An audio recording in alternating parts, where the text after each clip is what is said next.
Oke, Assalamualaikum warahmatullahi wabarakatuh. Perkenalkan, nama saya Miftahul Arifin.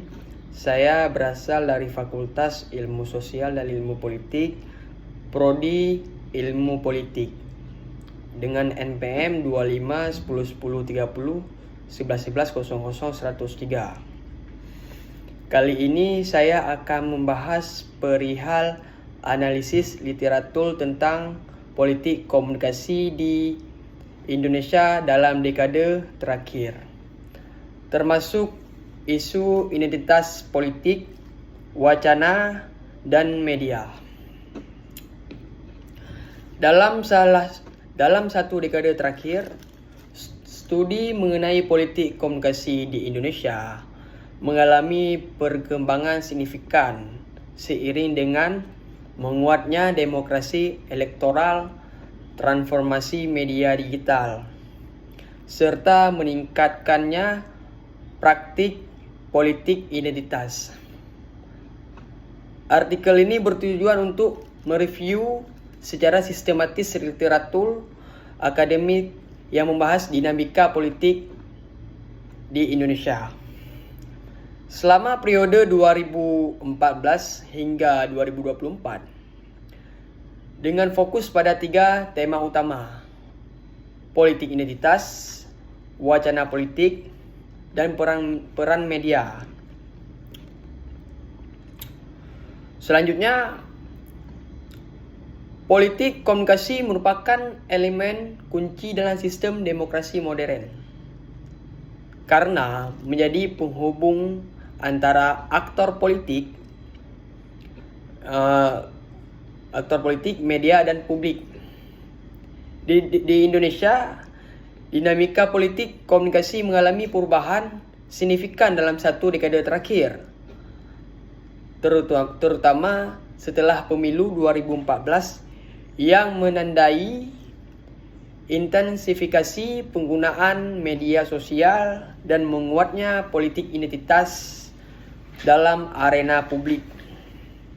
Artinya, perkembangan teknologi komunikasi digital telah menggeser pola komunikasi politik dari model satu arah menuju interaksi lebih partisipatif, namun juga memunculkan tantangan berupa disinformasi, polarisasi, dan konflik wacana. Selanjutnya, sektor tentang politik identitas dalam komunikasi politik. Politik identitas merupakan tema dominan dalam literatur satu dekade terakhir. Firmansyah dan Kurniawan 2021 menjelaskan bahwa politik identitas bekerja melalui simbol, bahasa, dan representasi sosial yang dikomunikasikan secara strategis untuk membangun kedekatan emosional dengan pemilih.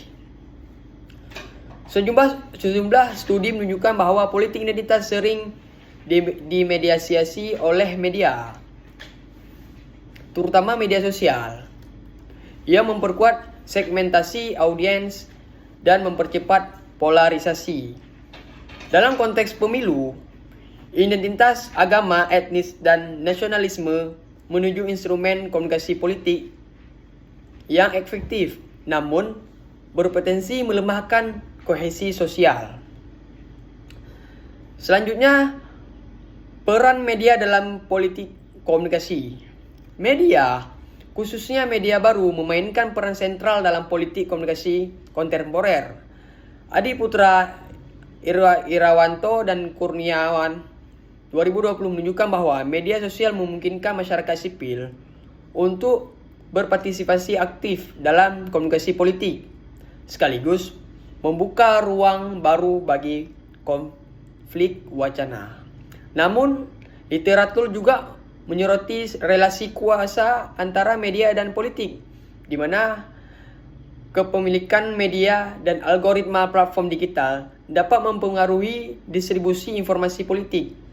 Hal ini menimbulkan tantangan etis dan demokratis dalam praktik komunikasi politik modern.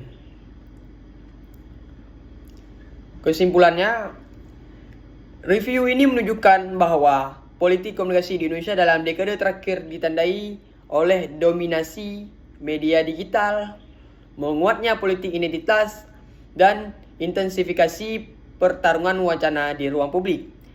Literatur yang ada menegaskan bahwa komunikasi politik tidak hanya menjadi alat persuasi, tetapi juga arena tetapi juga arena produksi makna dan kekuasaan. Pemahaman atas dinamika ini penting untuk menjaga kualitas demokrasi dan komunikasi publik yang sehat di Indonesia. Sekian dari saya, mohon maaf jika ada salah tutur kata, saya juga masih belajar. Oke, terima kasih. Assalamualaikum warahmatullahi wabarakatuh.